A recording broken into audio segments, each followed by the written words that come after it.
very important Bible character was born on or near the Feast of Trumpets. I'm not referring to Jesus in this case. He was the son, rather, of a woman who had been barren. And for that, she was verbally abused by her husband's second wife. When we are misunderstood and mistreated by someone, the natural reaction is to bear a grudge, or worse, try to get even. I said the natural reaction. And by doing so, we take matters into our own hands rather than trust God to neutralize the damage to our reputation and equalize the status of everyone fairly. We might want to act in retaliation, but when we trust God to rescue, and He does so, this is called vindication. Vindication. And this woman I just mentioned was married to a man who had 2 wives. The other one unfairly treated her, chiding her for being barren.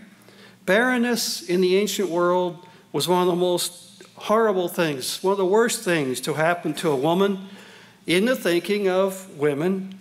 And so this woman appeals to God, who hears her prayer and gives her a son who would serve as a major spiritual leader among his people. He would be a Levite and a priest who serves with the priests as an apprentice. He would be a prophet, the first prophet after Moses, and the first of the order of the prophets. This prophet would anoint the first 2 kings of Israel. He would be a judge, the last judge of Israel, in this time of transition of leadership from the age of the judges to the monarchies. And fourth, he was probably the founder of the school of the prophets, which trained young men to speak for God. So of whom do I speak? Have you figured it out yet? Just raise your hand. Anybody think they know who it is? All right, I'm glad to see that. Of course, that boy who was born is Shmuel. Now, you all recognize that name, right? Shmuel. That's the Hebrew for Samuel. Samuel. Now, next quiz question. See, being a teacher, I like quizzes. All right. What was his mother's name? I heard a few names out there. How many think they know her name? All right, it's Hannah. Hannah. So today we're going to study this heartwarming story together. Hannah is our heroine for today's sermon. This is going to be a profile study of Hannah. And this will continue a biographical series that I began here years ago. The title of the sermon is Petition Granted. Petition Granted. The story of Hannah takes place during a time of the judges. Now, we've heard a lot about judges ad nauseum past few weeks. But when we hear about judges in the Bible, we get the wrong impression. They were not black-robed justices, but rather they were champions, they were leaders, they were heroes that would temporarily serve for God and then disappear or be passed on to someone else. The end of the judges period was leading into the time of the first Israelite monarchies. This was a time that Judges declares everyone did that which was right in his or her own eyes. It was a time of moral decline, sensual pleasure, debauchery, harlotry, drunkenness, rape. That was the norm of the day. And rapidly we are heading in that same direction. And this woman, Hannah, is a link at the end of the period of the judges, a very dark period, in the light that will begin to shine leading up to the Israelite monarchies. God did not approve everything he records in the book of Judges, but he faithfully recorded it to tell us how bad things were. And so this is a story about the development of a woman's spiritual life during a time of national apostasy. And we can see a modern parallel to this as well. When it would have been easy for her to simply make excuses for less honorable behavior, but she refuses to take the easy route. So let's turn to 1 Samuel chapter 1, and we'll start in verse 1. 1 Samuel chapter 1, verse 1, I'll be reading from the Classic English Bible, the King James translation. And we're somewhere ballpark figure around 1100 BC for this story. A time of crisis demanding change leading to the establishment of the monarchy. 1 Samuel 1, verse 1. Now there was a certain man of Ramathaim, Zophim, of Mount Ephraim, and his name was Elkanah, the son of Jeroham, the son of Elihu, the son of Tohu, the son of Zuph, an Ephrathite. Now those are good masculine names. I know people like to choose some unusual names today for their boys. Well, how about these? Jeroham, Elihu, Tohu. Tohu and Bohu. That's not a good one, I guess. But anyway, this man, Elkanah, is called an Ephrathite. Now that's an old term for Ephraimite. Ephraimite. Ramathaim Zophim means the two high places of the watchers. It was a village referred to only here in our Old Testament. Many think it was the same as Ramah, which is mentioned in verse 19, which was just 5 miles north of Jerusalem. But that was in the tribe of Benjamin. Ramathaim Zophim is in the tribe, in the territory of Ephraim, as you see from verse 1. So this indicates it was distinct from Ramah, but the location is unknown.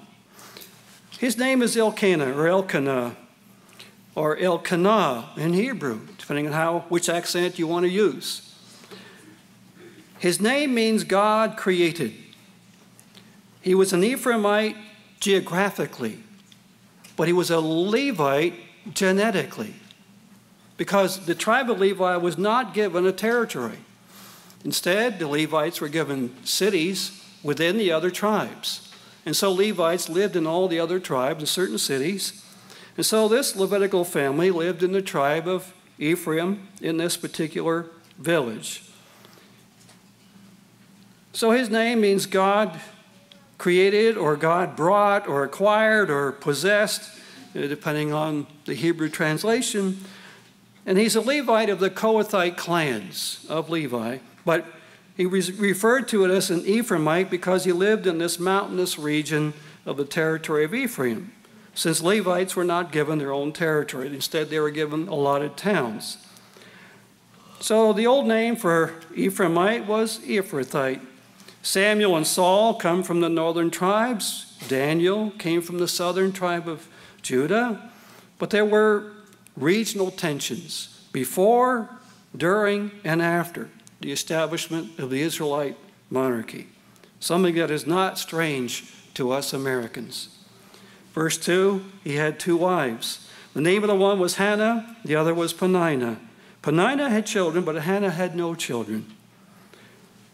2 wives. Peninnah means pearl or coral, or one with rich hair. There you go, ladies. But Hannah means grace or favor. And watch for that to appear again later. Hannah was probably the first wife since she was named first. And then Elkanah married another in the hopes of bearing a son because she was barren. Multiple wives was not unheard of. It's called polygamy, that is, a man with multiple wives. It was an accepted custom throughout the ancient Middle East, but it was an uncommon practice among the Israelites generally, except in certain circumstances, and most of these before the monarchy period. Was polygamy permitted by God? And if so, under what circumstances and for what reasons? Well, certainly it was not God ideal based on the instruction of Genesis. But God did allow it, but when he did, he legislated it. It was permitted in the case of what is called levirate marriage. 2 brothers who marry, and one brother dies, and he does not have a male heir. And so in Deuteronomy, God gave instruction for the living brother to marry the widow and raise up a son to the deceased brother's name, to preserve that name in the tribe. This is all in Deuteronomy chapter 25, which we're not going to read, but you can find the instruction there. And there were times that people did. Men did marry a second wife like Elkanah because their first wife was barren. And it was so important to have a son, to carry on the family name, to receive the inheritance within the tribe, to preserve the land and the inheritance. Now, when a man took a second wife for other reasons, God also legislated in the book of Deuteronomy that when it came time to pass on the inheritance, the firstborn was to receive a double portion, whether that was the firstborn of his favorite wife or not. It just mattered who was the first boy. And that's in Deuteronomy 25. Failure to have children was considered a tragedy, and by some considered God's punishment. And women who were barren were often ostracized, even divorced. Children were considered a blessing from God. Children were needed to work on the farm. Without sons, the family name would not be preserved. Without an heir of the family would not be able to maintain its place in the tribal allotments. And a woman without a son would never have the chance of being a mother of the promised Messiah. The proto-evangelium was called from Genesis 3:15, the seed of the woman who would stomp on the head of the seed of the serpent. The first messianic prophecy back in Genesis. And I covered that in a sermon last spring. We have some outstanding examples of barrenness in the Old Testament and New. Can you think of them? A wife who could not bear a child, and the husband resorts to other means to raise up children. Some famous names, you'll recognize them: Abraham and Sarah, Isaac and Rebekah, Jacob and Rachel. In our New Testament, Zacharias and Elizabeth, the parents of John the Baptist. So even though polygyny was an accepted custom, the Bible shows they often had disastrous results. There was turbulence and there was division, as we will see in this family. So here we find out that one woman has children, the other does not. In verse 3, this man went out of his city yearly to worship and to sacrifice to the Lord of hosts in Shiloh, not Jerusalem, Shiloh. And the two sons of Eli, Hophni and Phinehas, the priests of the Lord, were there. He went yearly to Shiloh. Why? Well, in Judges we read, "Behold, there's a feast of the Lord in Shiloh yearly in a place which is on the north side of Bethel." People were going to Shiloh because that's where the tabernacle was. Shiloh, about 20 to 30 miles north of Jerusalem. Here is where the tabernacle was located for about 300 years. And it was possibly the first central sanctuary, even before Jerusalem. It's the place where Joshua divided the promised land among the tribes. The Bible doesn't say what occasion this was to go and worship the Lord, but many commentators agree it probably was the Feast of Tabernacles, which makes sense. Just like we do, that's the one that we travel the most to go and worship God. Religious life revolved around feasts and festivals in the ancient Near East. And he went there to worship, it says, the Lord of hosts. This is the first of almost 240 references in the Bible to God as Lord of hosts. He's also called God of hosts, Lord God of hosts. It's a unique name used most often in the prophetical books, but it stresses the innumerable company of angels that God commands. And Christ himself in our New Testament, actually, as he appeared in the Old Testament, pre-incarnate form, captain of the host of the Lord in Joshua 5. Could have easily commanded 12 legions of angels when he was on the cross. He had that command, and yet he chose not to use it. The name Lord of Sabaoth is used only once in our New Testament. Yahweh Sabaoth is what it says in Hebrew. Lord of hosts was a military term. It's one of God's names which refers to God who commands the angelic armies in heaven. It can be the angelic armies or human armies. Sometimes host was used that way. Or even the celestial bodies. These are all hosts that God commands. But he's the God of armies. So Eli, Hophni, Phinehas were the priests. Eli's name means God is high. And so when the time was Elkanah offered, he gave to Peninnah his wife and to all her sons and her daughters portions, feast gifts, so they could have a good feast, an abundant feast, including probably many special meals. But verse 5, to Hannah, he gave a worthy portion, probably a double portion. For he loved Hannah, but the Lord had shut up her womb. Now this is clearly favoritism, but she does not have children, and so he's showing her some consideration. Emotionally, he loved Hannah. He's attached to her. Physically, he gives her this double portion, perhaps to make up for her barrenness, one portion for her, one for maybe a son to come. We don't know, but he gave her a double portion. And it reminds us of the double portion that was to go to the firstborn as well. Literally, worthy portion is a portion for two persons. Double portions, most general explanation. But the Hebrew is uncertain, but most conclude it's double portion.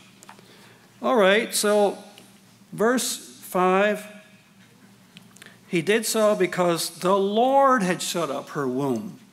Now we have to understand that in the Hebrew way of phrasing things, God can give or withhold children. Fertility was understood throughout the Bible as a divine gift.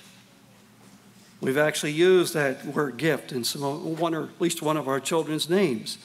But barrenness was considered a disgrace by women, causing great distress to the women concerned.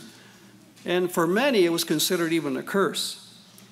So the idea that God had closed up her womb is frequent in the Old Testament because God has the ability to control things.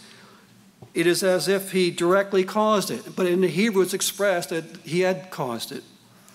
The Bible displays both God's, what's called his permissive will, that which he allows, and also his directive will, that which he actually causes. But they both are given tribute back to God.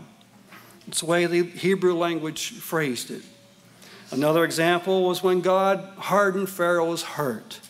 You see, actually, he brought out what was already in Pharaoh's heart before. And now verse 6, notice the family tension. Her adversary, or rival, also provoked her sore, for to make her fret, because the Lord has shut up her womb. Her adversary, that's Peninnah. There's contention in the home.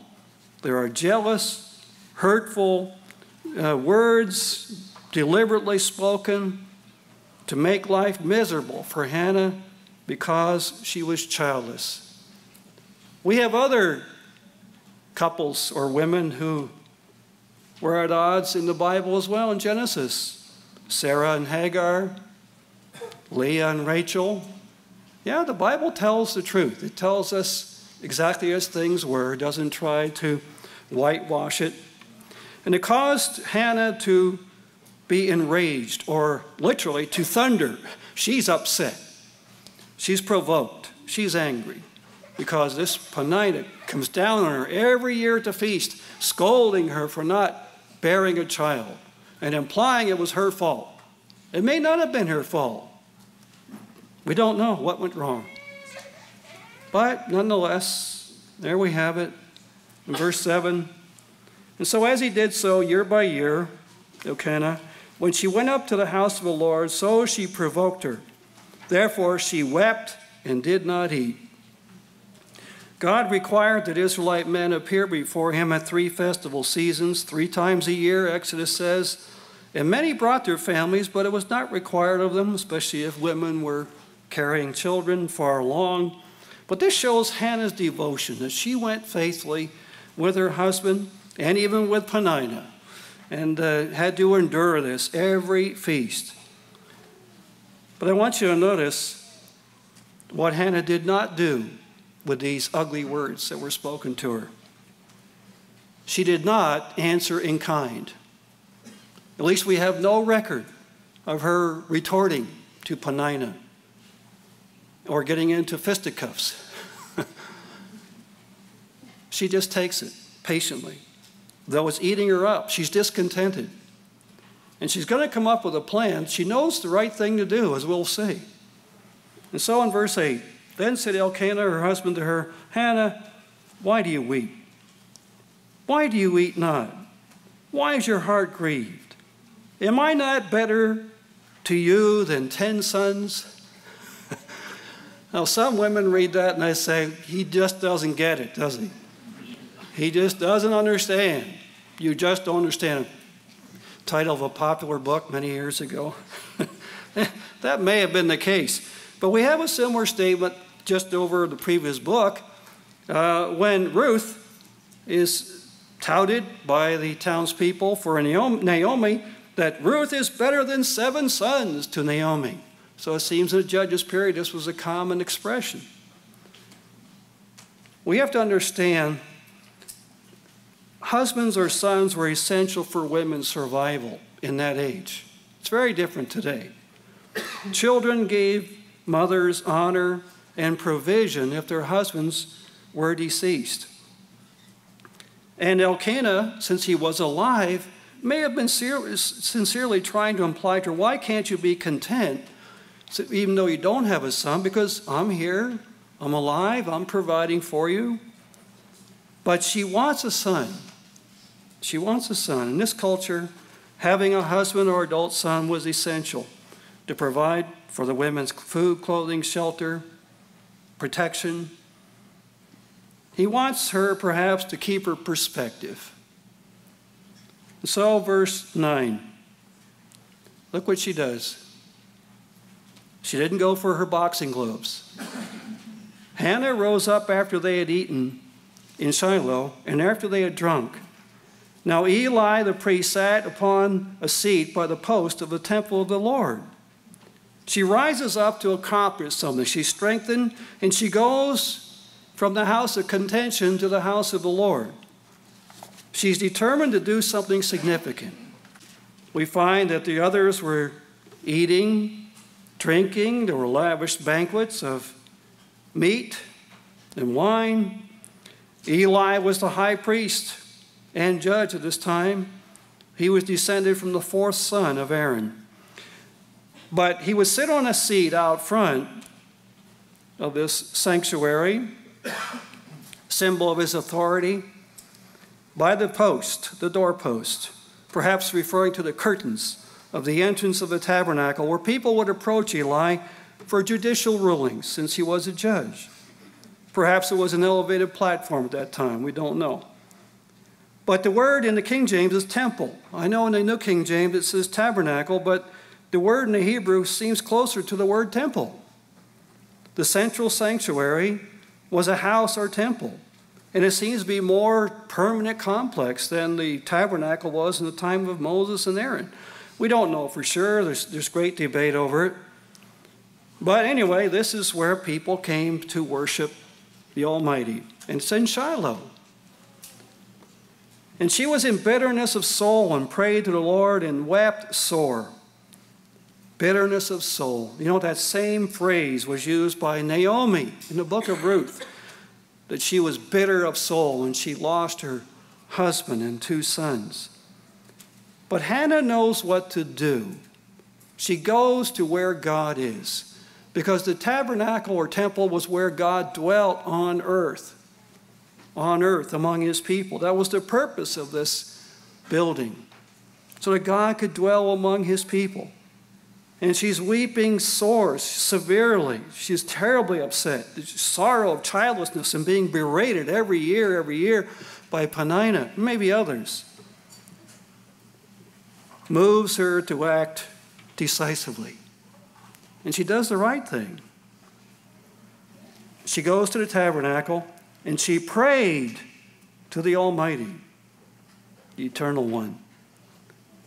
And she vowed a vow, verse 11, and said, O Lord of hosts, if you will indeed look on the affliction of your handmaid, and remember me, and not forget your handmaid, but will give unto your handmaid a man-child, then I will give him unto the Lord all the days of his life, and there shall no razor come upon his head. And we have a lot in one verse to dissect here, so let's start. Hannah is the first person to address God by this title, Lord of hosts, that we have record of in Scripture. The most common title for Israel's God, present above the Ark of the Covenant. Yahweh, God's covenant name. She uses it more than any other woman, at least that I know of. And she appeals to him, remember me, don't forget, every year when I come up to Shiloh yearly, the people will soon cry for a king. But she cries for a child. She wants a child so badly. Contrast that to the attitudes of some today. She says in the vow, I will give him to the Lord all of his life.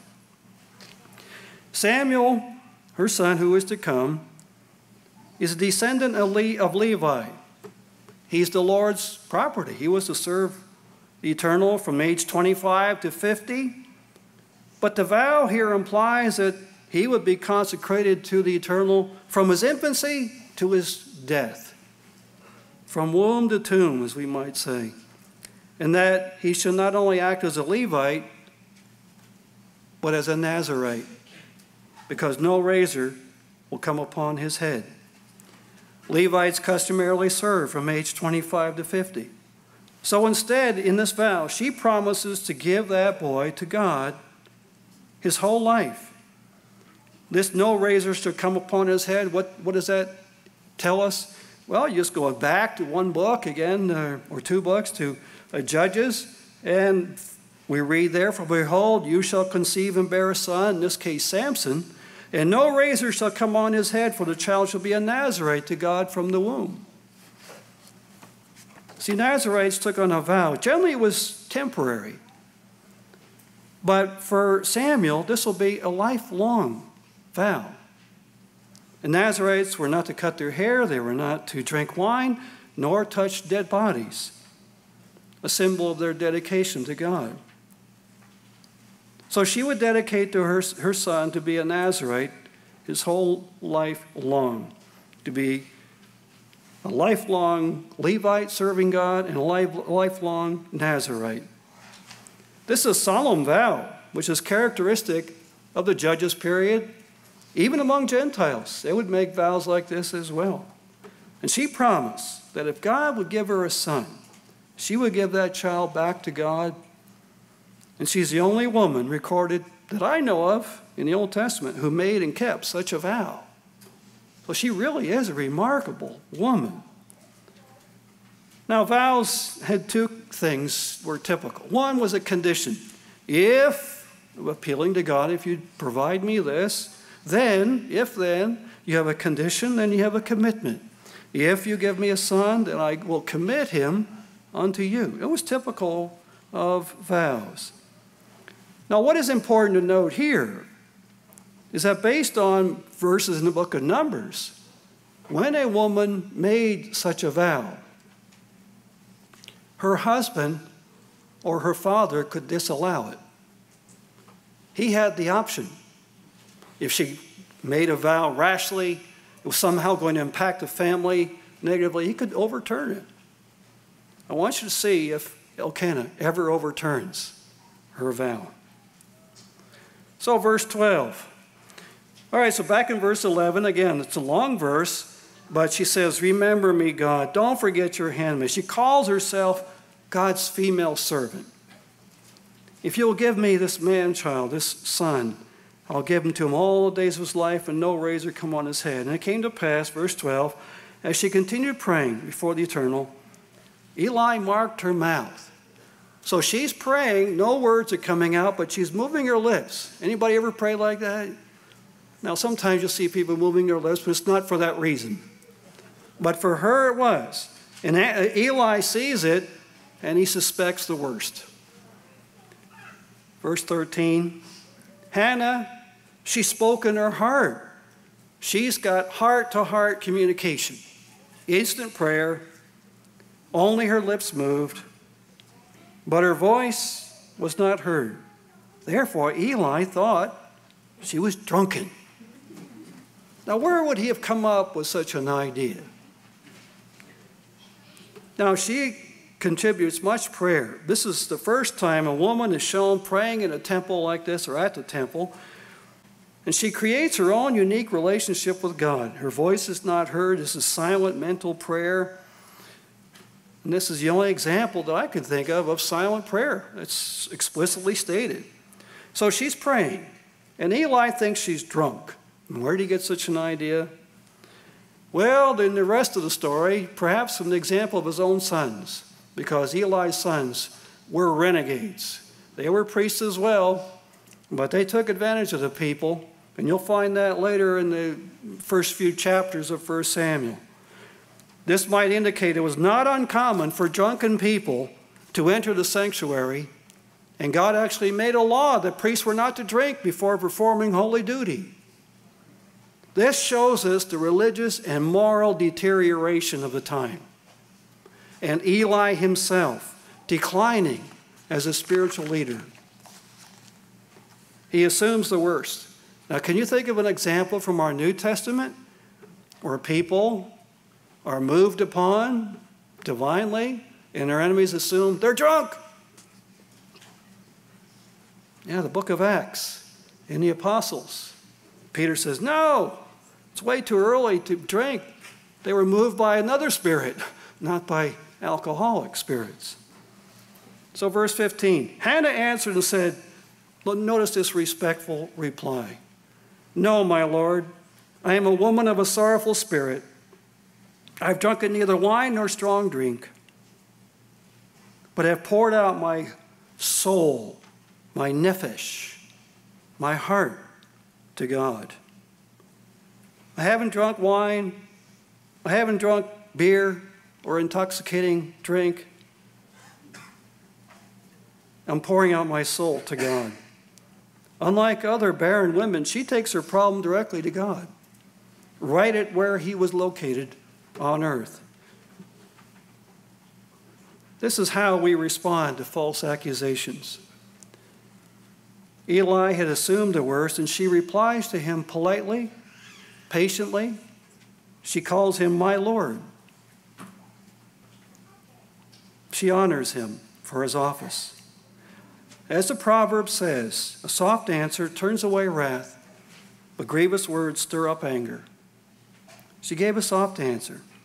Would we reply in the same way? I hope so, because my Lord was a term of honor and dignity. So she shows respect to the office, even though Eli may not have been a fully respectful person at this point. She's pouring out her spirit, her ruach, in Hebrew, her soul. She's a sorrowful spirit.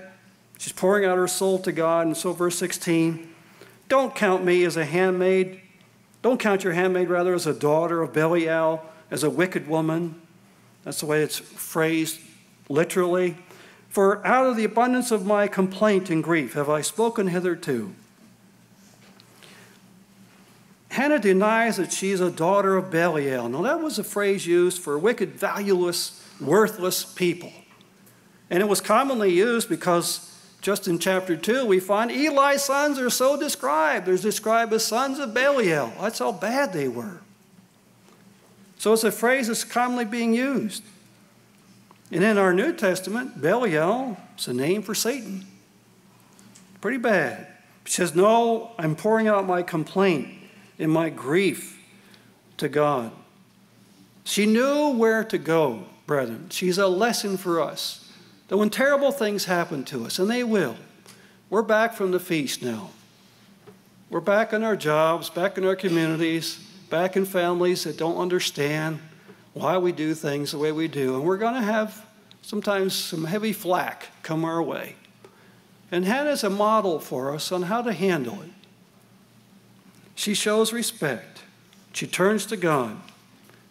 Don't count me as a wicked woman, because from the abundance of my complaint and grief, I have spoken to my God. And notice how Eli responds. Because of this soft answer, Eli answered and said, "Go in peace. And the God of Israel grant your petition that you've asked of him." He honors her in return. She had shown him favor and grace, agreeing with her name, and he gives it back to her in kind. He could have been very defensive. He could have answered her harshly, told her off, chided her, but instead he answers with kindness, and he blesses her. 18. And she said, "Let your handmaid, this servant woman, find grace in your sight." There's that word grace. Remember I told you watch for it, which is the meaning of her name? Let your handmaid find grace in your sight. So the woman went her way and did eat, and her countenance was no more sad. All right, what's that mean? She's confident God has heard and he will take care of this. And that burden is lifted off of her shoulders. She has unburdened herself into the arms of God. It's the way it's expressed in the Proverbs, to unload a burden into God's arms. So let me find grace in your sight.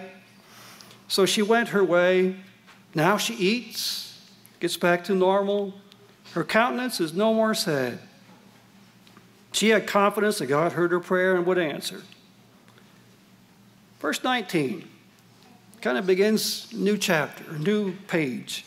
And they rose up in the morning early and worshiped before the Eternal and returned and came to their house to Ramah. Now, Ramah is in Benjamin, and apparently they're living there at this time. And Elkanah knew Hannah's wife, and the Lord remembered her. All right, so what's happening here? So when it came to verse 20, it came to pass when the time was come about after Hannah conceived, she bare a son, called his name Samuel, saying, "Because I've asked him of the Lord." So when the time had come. In verse 20, the word time indicates God's time. Literally, at the end of the year. At the end of the year. Or as you see in the margins of even some King James Bibles, the revolution of days, the circuit of days. It has reference to Israel's civil calendar, which ran from autumn to autumn. Unlike the sacred calendar, spring to spring. And so at the end of the year, in the book of Exodus, we're told the Feast of Ingathering is at the end of the year. It was the end of the agricultural year. The sacred year, of course, is in the spring to spring. But the civil year, because of the final crops that are brought in, autumn to autumn. This is the turning of the year for the civil calendar. For those who were here on the Feast of Trumpets, you remember what I told you about Rosh Hashanah? Head of the year. Tradition has it that Samuel was born on the Feast of Trumpets. In the modern synagogue liturgy, this story we are reading today is read on Rosh Hashanah, which means head of the year, the new year. That's why it's called Jewish New Year's. Jewish New Year's is called the beginning of the new year. So that's what tradition says. He was born at or near or on trumpets at the end of the year, which began the season of the 4 autumn holy days, including Feast of Tabernacles. She calls him Samuel. The name Samuel is variously interpreted as asked of God or name of God or heard of God. It's a word play that we don't always grasp because we're reading it in a different language. But the text relates it to the verb for ask. She had asked for a boy. And in this story, at least, his name is associated with that asking. Ask or borrow or lent, as it was in the King James, 7 times it occurs in this chapter. So Hannah had asked, begged, or borrowed her son from God. And so she will eventually give him back to God as she promised, as we will see. His birth is part of a long story of godly men and women who prayed for a child as God's gift. Sarah, Rebecca, Rachel, Samson's mother, Elizabeth, and their sons' unusual births were thought to be symbolic of the importance of the role they will play in Israelite history. Something special about these boys.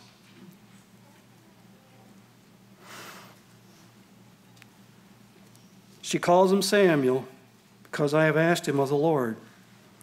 Verse 21, and the man Elkanah and all his house went up to offer unto the Lord the yearly sacrifice and his vow. Common feature of Old Testament piety. Perhaps his vow was a prayer for God's blessing on his crops and flocks to be fulfilled at the Feast of Tabernacles. Or maybe it was her vow for the son, but he does what the law required to offer sacrifice. Verse 22, but Hannah went not up, for she said to her husband, I will not go up until the child be weaned, and then I'll bring him that he may appear before the Eternal, and there abide forever.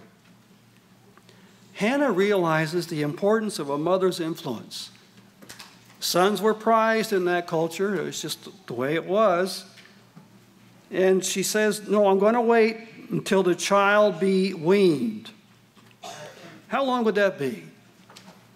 Well, during the intertestamental period, some Jewish literature was written, including 2 Maccabees, which said that was somewhere 3 to 4 years, that women would wean a child after 3 to 4 years.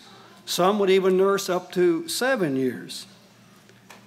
But some commentators think that this weaning process involves spiritual training as well, which could go on up to about age 12. It's interesting that the word for child here can be an infant up to an adolescent. Because she's saying, I'm going to give him to the Lord after I wean him. To me, to give a 3 or 4 year old boy to Eli in a situation which it was, just doesn't make a lot of sense. But an older child, like an apprentice, age 12, to me that makes more sense. Now maybe I'm wrong. But nonetheless, she's going to fulfill her vow. So she says to her husband, no, I want to stay home and take care of him and really educate him, train him for what he's going to face working in that apostate family with Eli and his sons. Now, he's going to serve God, but the environment is not going to be good, and so he needs to be well prepared for what's going to be a difficult position for a young boy. But she had made a vow. So 23, Elkanah, her husband, said to her, do what seems good to you. Look at this trust between husband and wife. You do what's right. Do what seems you good. So you stay till you've weaned him. Only the Lord establish his word. Cause it to stand. There was no previous word from God directly mentioned, but maybe Hannah had told him by this point of her vow and Eli's blessing. And so her husband says, and God keep his word. So the woman abode, gave her son suck or nursed him until she weaned him. 24 now. And so when she had weaned him, she took him up with her with 3 bullocks and 1 ephah of flour, bottle of wine, brought him to the house of Eternal in Shiloh. And the child was young. Elkanah was prosperous. The law required that a burnt offering be given at the completion of a special vow. And so they bring up 3 bullocks, maybe one for a burnt offering, one for a sin offering, one for a peace offering. Again, there's some debate on just what it was, but this yearly sacrifice, the sacrifice of the days, was during one of these 3 pilgrimage feasts: Passover and unleavened bread, Pentecost, Feast of Tabernacles. So they bring up their animals. I think Feast of Tabernacles fits best for the whole story because of what's to come. So when she had weaned him, she does deliver the boy to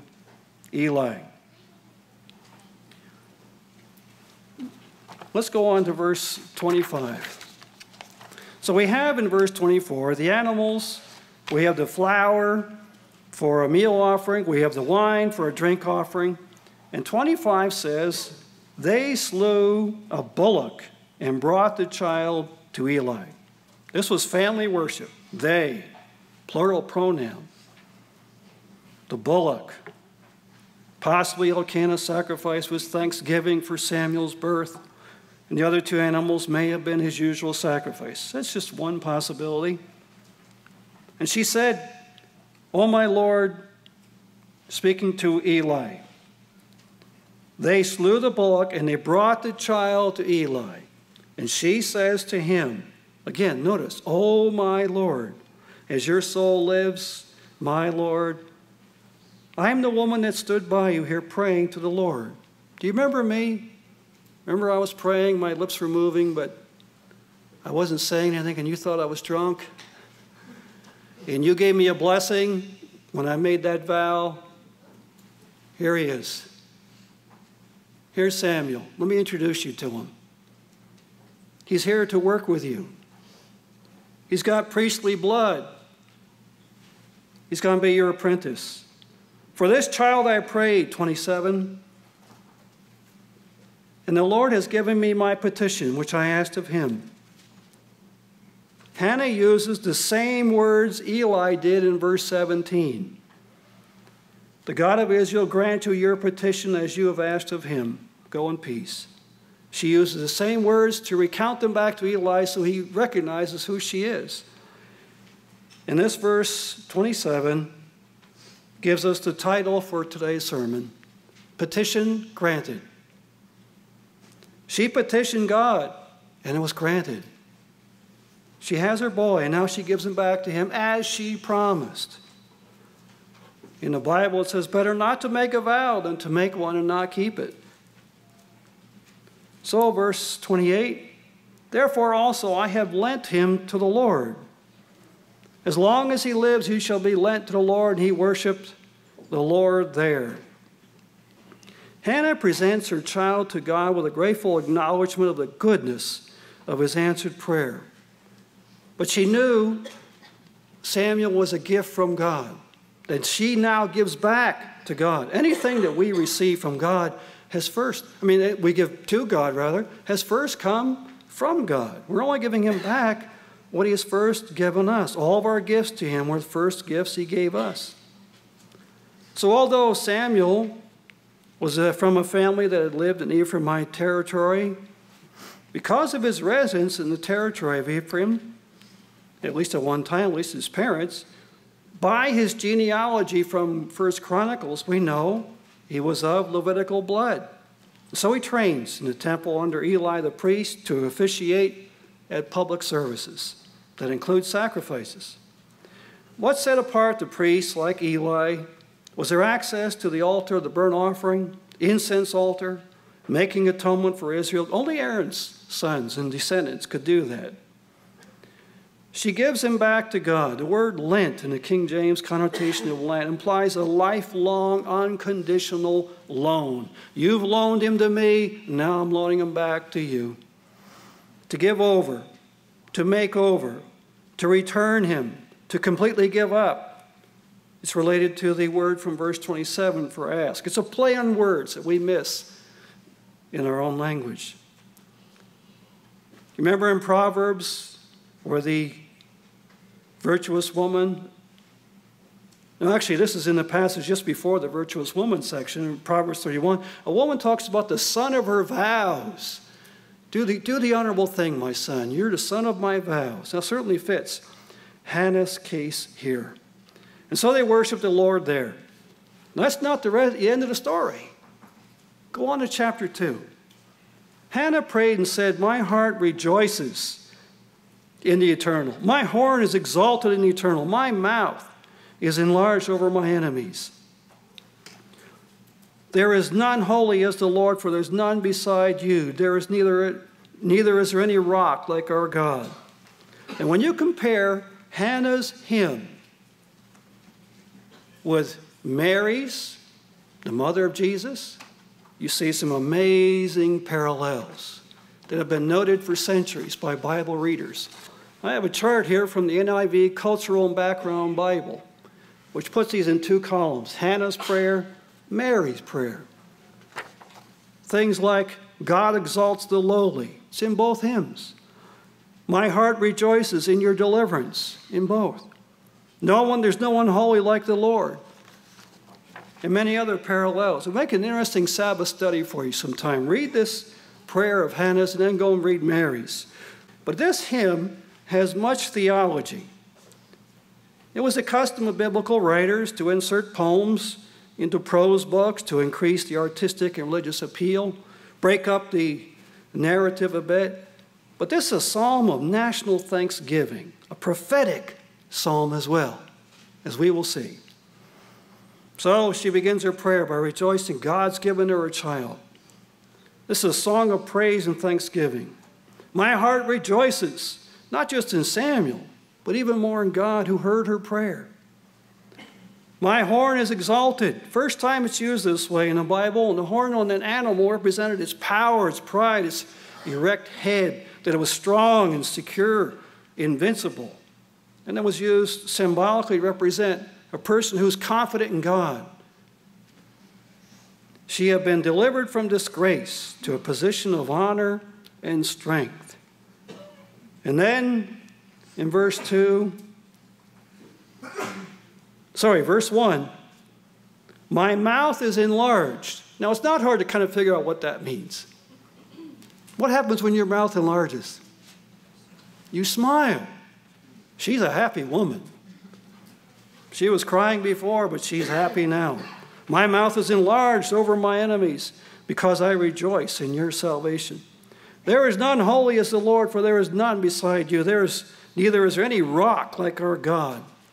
And that's called a theophoric name, or theophoric name, that the name fits the way God was viewed in the ancient world as a place of defense, immovable, jutting cliff, representing strength and stability. This is the God that we serve. And David, you will use that word as well. There is none beside you. There's no rock like our God. Verse 3, talk no more exceeding proudly. Let no arrogancy come out of your mouth, for the Eternal is a God of knowledge, and by him actions are weighed. He's a just and fair God, and she knows that now. And she's not just addressing Penina as the proud here, but all the arrogant who oppose God, think they know more than he does. Verse 4, the bows of the mighty men are broken. They that stumbled are girded with strength. They that were full have hired out themselves for bread.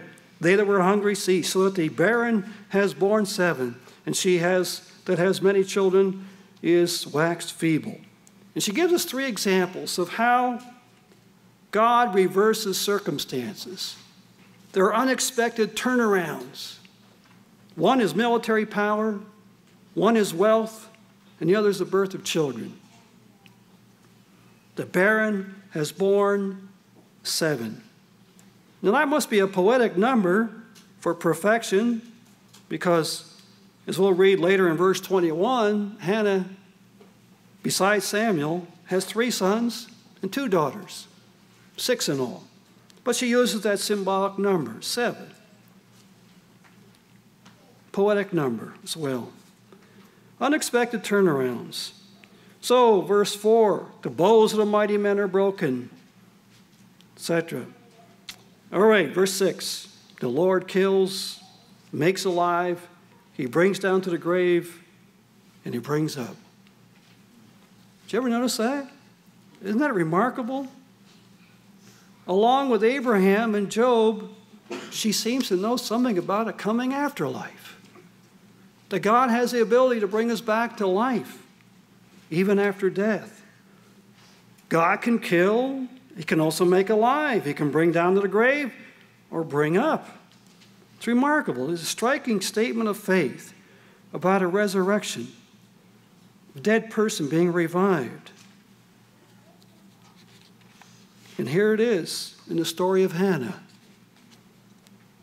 Verse 7, the Lord makes poor and makes rich. He brings low and lifts up. See, God has the power to reverse circumstances, even to bring people back to life who had died. That's the God we serve. And we've just celebrated a feast which talks about a new world, time when we ourselves will be transformed to meet Christ in the air, to rule with him forever.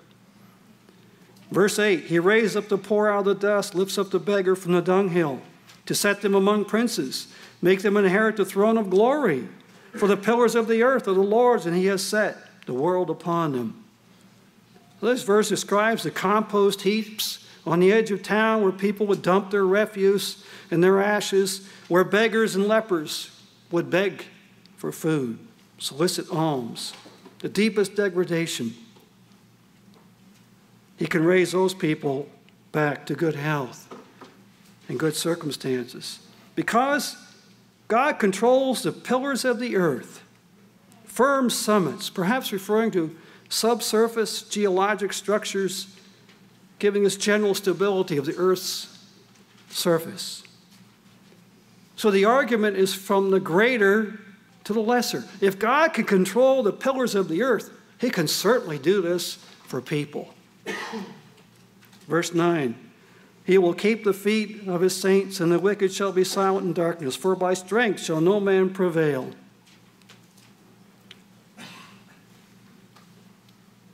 He will keep the feet of his people. Trails are often rocky and dangerous in the tradition of ancient wisdom literature. Hannah contrasted the righteous and the wicked. The adversaries of eternal, verse 10, shall be broken to pieces. Out of heaven shall he thunder upon them. The Lord shall judge the ends of the earth, and he shall give strength to his king and exalt the horn of his anointed. These are the words, brethren, from a woman's prayer that God moved her to recite that is now part of our scripture. But what is this in verse 10? The Lord will judge the ends of the earth. He will give strength to his king and exalt the horn of his anointed. This bears looking into. God will impose righteous rule. Hannah saw the work of God in granting her a son as another step in the fulfillment of his promise to the mothers of Israel that he would one day provide for them a Messiah. The word for king is melech, and the word for anointed, Mashiach. You recognize that word? I hope my students do. Are you all listening, students? All 14? You should know what that is, because I use it in class a lot. Mashiach, the anointing of a king, was commonly practiced in the ancient Near East. Oil would run down his hair and his beard. But strength of his king, my question to you is, what king? Israel has no king. Israel's then being ruled by judges. He's preparing them for what's to come, his king. The reference is a prophetic forecast of a divine king that in the rest of the story we know relates to King David. Now, God gave legislation for what a future Israelite king would do. He was to write himself a copy of the law, for example. He was not to get mixed up with many women, etc. And so later, after this story, Israel will lobby for a king. And guess who is the one who is serving as prophet and judge at the time? King Samuel. And who do they appeal to anoint their king? Samuel. But this earthly king of this theocratic government was to be God's viceroy, his earthly representative.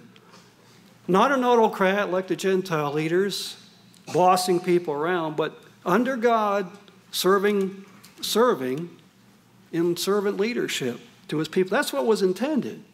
Never quite worked out that way. His anointed is his Messiah. The equivalent from the Greek language is Christos, Christ. And when we call Jesus Christ, it's not a surname, it's not a last name, it's his office. Jesus, the Messiah, the anointed one. And so later we're going to go into even Psalms, talk about this coming king. Psalms 2, 72, 110, Isaiah 11, all talk about a coming great king of David who will rule on earth and restore God's government. And David was one of the best types of this ultimate anointed one. Verse 11, Elkanah went up to Ramah to his house, and a child did minister to the Eternal before Eli the priest. Minister. The word was not used of slaves, but of a higher level of service like that offered by priests. So those years that Hannah had him at home, she trained him to know right and wrong. She prepared him for his priestly duties. She taught him God's ways as she understood them. And she brings that boy to God, turns him over for God's safekeeping among a corrupt family. In verse 12, the sons of Eli were sons of Belial. They knew not the Eternal. What an environment. But she's confident that God will do the right thing and protect and spare Samuel, and that he'll be strong, and that God will use him in a special way, and he certainly does. Samuel stands in contrast to Eli's sons, who were not in relationship with God. They were sons of worthlessness, morally corrupt. And in verse 18, Samuel ministered before the Eternal, being a child, girded with a linen ephod. His focus was on God, even though he's working with people who don't know God. And that's true for many of us in our environments. We're serving God among people that claim to know God but don't really know him. Samuel ministered before the Eternal. Later, Eli will try to correct his sons, but it's too late. He may have been prompted to do that by Hannah's a good example. Verse 18. He wears a linen ephod, a close-fitting, vest-like, sleeveless garment, simple tunic or apron that were worn by priests when officiating at the altar. Samuel has now entered priestly service as an apprentice. And so he pulls over this garment about hip length with special embroidery, sometimes 12 stones representing the 12 tribes. At least that's what the high priest wore. And then verse 19, moreover, his mother made him a little coat and brought it to him year after year when she came with her husband to offer the yearly sacrifice. A sleeveless upper garment, like that worn by priests, reaching to the knees or feet, worn over the undergarment, but under the ephod, different from the ephod. Probably a long outer garment like those worn by people of rank and special status. Joseph's coat of many colors may have been such a coat. It had symbolic significance. And every year, verse 19, Hannah made him a little coat. Mothers, what do you think she's thinking about as she's working on that coat for him? She's praying, God, spare my son in that terrible environment. She would not forget him every day. Months she's working on this little coat, showing her love for him. No, he's no longer in her home, but he's still in her heart. She can't forget him. She won't forget him. It's extremely hard to leave him, but her fear of God was greater.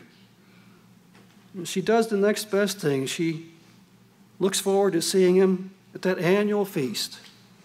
Distance will not cause her to forget him. Brethren, stay in touch with family. Don't lose touch. Use Hannah's example. And so Eli blessed Elkanah and his wife and said, the Lord give you seed of this woman for the loan which is get lent to the Lord. And they went to their own home. And the Lord visited Hannah, so she conceived and bare 3 sons and 2 daughters. And the child Samuel grew up before the Lord. God visited her in a positive way. It was used of Sarah when she conceived Isaac as well. Honoring them, visiting them with a blessing. The Lord visited Hannah, so she conceived and bare 2 sons. And the child Samuel, you know what it says literally in the Hebrew? Samuel grew up with Yahweh. He grew up with the eternal. It appears that Eli blesses Elkanah and Hannah for their faithfulness, and every time they come up to Shiloh, he adds another blessing. God granted Hannah's request as he had done to Sarah. Provides them a big family, when once she had been barren. And now verse 26. The child Samuel grew on and was in favor both with the Lord and with men. And here he's a type of Christ. Because in Luke, we read this. Jesus increased in wisdom and stature and favor with God and men. And this is the last mention of Hannah in our Bible. But isn't that a lovely story? She's a model for us of fervent prayer, obedience, worship, family devotion. She left a legacy that lived on through Samuel, who will go on to anoint the first 2 kings of Israel. But even more, there's a little bit more of the rest of the story, as Paul Harvey used to say. Chapter 7, verse 15. Chapter 7, 15. Samuel judged Israel all the days of his life. Remember, he was a permanent Levite, permanent Nazirite. And he went from year to year in circuit to Bethel and Gilgal and Mizpah and judged Israel in all those places. And so with these 3 sites, all the tribes of Israel could have access to him. He's serving as a judge. And his return was to Ramah, for there was his house. And there he judged Israel. And there he built an altar to the eternal. Samuel, as busy as he was, did not lose touch with his ancestral home. He probably had relatives there, cousins, aunts and uncles. And he annually at least comes by to visit them, perhaps more often, on his many journeys. He's a traveler for sure. And he establishes an altar in his hometown because chapter 4 indicates Shiloh is no more. The Philistines have captured the ark. And so now Samuel, because of this circumstance, sets up a worship center right there so that the worship of God would continue.